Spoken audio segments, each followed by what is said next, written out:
update for the motor. It's been a while since I've had a chance to actually work on this, but I took the lower unit off and that seal needs to be replaced. I don't know if it ever got serviced, but that it's just dry rot. It's all f***ed up.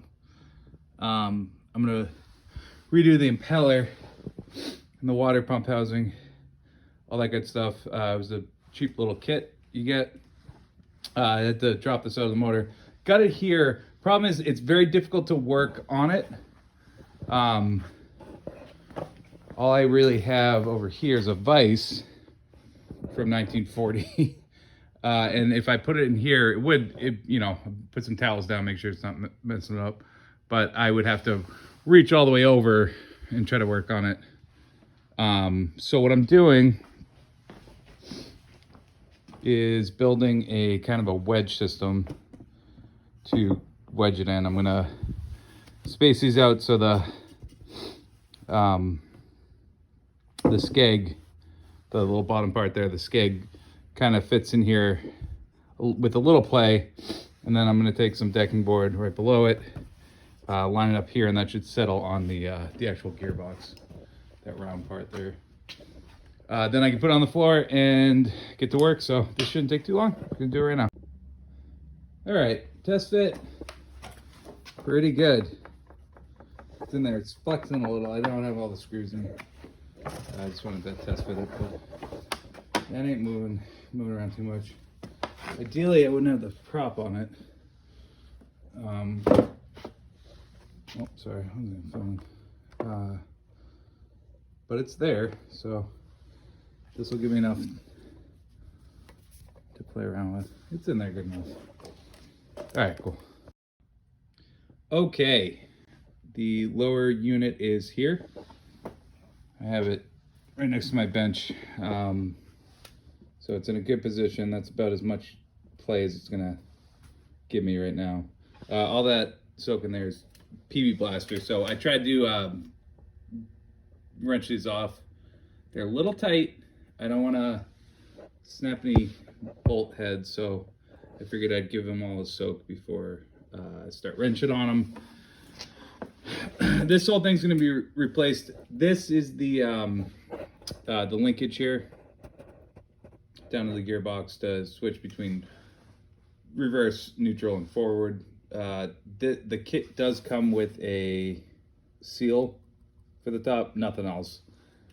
That's a whole different rebuild kit, or I don't know if they even care about that, but I'm considering not taking it off. Assuming there's a gasket here that I don't have, and if I pull it off, water might get in there. That being said, now that I'm really thinking about it, I should probably rebuild these gaskets too. If they spent a lot of time in salt water in a marina, so it's enough to do this kind of damage.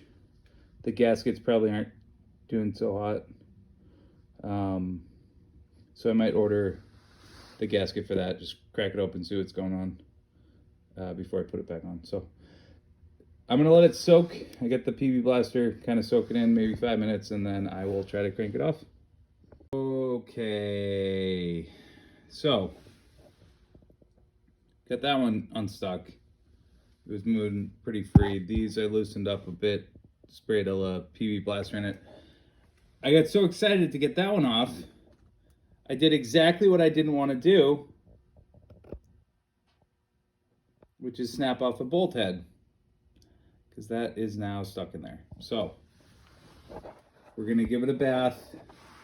Unfortunately, that ends my project for the night, but it's loose, and luckily I'm such a fuck up that I've done this before. What seems impossible actually comes out pretty easily with a tap system, of which I have two because I do this all the time. So I'm gonna let it absorb this overnight. We're gonna get all this shit in here. These will probably be looser in the morning, hopefully. And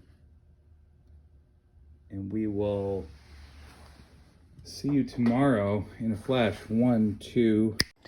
All right, I'm back at it. Get the housing off. The other 3 bolts came out no problem.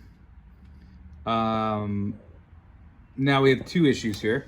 We got the stuck one, which I tried just putting a vice grip. You can see where it's gonna focus. It's not gonna focus. Where it was biting into it. Would not budge. I poured a little more PV blaster in there. Can't really use heat right this second because there's a lot of plastic housing around. This thing is also seized on here, which is just fantastic. This part in here, right in the inside lip, I was kind of chiseling away at. It's a soft, it's copper. To try to loosen up, but something's not given. I've been prying it with a pry bar. So here's my plan. I am going to put a nice score right down the middle of this. So a flathead bit will fit on that, and I'm going to use an impact driver to see if it'll back out. If not, I'll use a tapping system. But I got enough here where the impact driver might actually do it. So we'll try that, and then this I'm going to take an angle grinder with the same tool and cut along here so I don't actually hit this. So I have a very thin copper there, and then just try to break that apart or chisel it down. I don't want to put any scoring on here because that is the drive shaft. There you go. So we're gonna give it a go. All right, so I put a flathead in that bolt, a slot there. That should hopefully get that out. This looks like pure gold. I think I just hit the jackpot, but it's not. It's brass. It's copper, brass, whatever. Some malleable metal. Pretty close. I got pretty close to the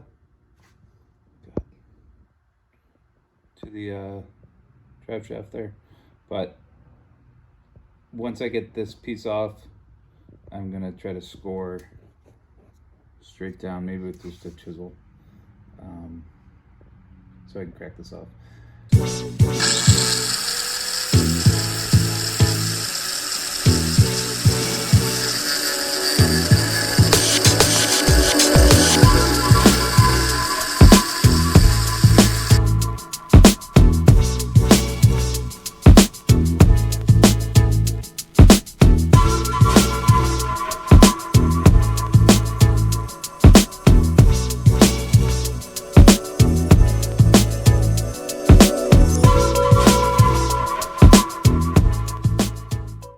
All right, got the impeller off the shaft here. Well, it's a piece of it there. There's the rest of it there. Dremel helped, and a chisel was not easy. That's not fun. I figured now that I'm in here, I'm gonna just replace all the seals. To be honest with you, and I should have checked beforehand, I didn't even check the fluid in this thing. I just got excited, figured I'd get the water pump on. Think it'd be pretty easy. And it would have been if that hadn't been stuck. But now that I'm in here, there's some play in here, which I believe is normal, but I can see, look at that. You can see where water would just get right in. So I had already ordered a seal kit so I could get the gasket on this. It comes with all this main seal here. There's one down here. I'm going to pull the prop and the bearing carrier, an O-ring that just kind of keeps water from coming in there. And I'm just going to do it all. Might as well. From what I can tell, the lower unit's in decent shape anyway. So might as well get it fixed up. Honestly, if the motor blew up tomorrow, this thing actually still holds some value. People look for these all the time, so might as well do it right. All right, so in the meantime, I'm waiting on those seals. I am gonna show you a little bit about why Facebook Marketplace is addicting and an issue. So this I picked up because it said free, and it was about 15 minutes away from my work. So I saw the V6 in the front. I saw it was a Johnson. I took a gamble. The guy just left it outside of his house, so I picked it up. It's a 225, so there's no way it's gonna fit. It's also the wrong year and everything. It's a little cold today. The reason, obviously this cowling is made of plastic, which is a dumb idea. So over time, it becomes brittle. It looks terrible. It functions, everything works. It's just not what you want. But I went back on Facebook Marketplace and picked up this, which obviously doesn't match the color, and it does fit perfectly. This one I did have to pay for, but it's in great shape. I'm actually going to sand it down. I already started getting the stickers off, but I'm going to sand the whole thing down and repaint it and order some decals and put it on. So no cracks on this one. It's going to look clean. So I'm going to get this motor running right. I want it to look right. So there we go.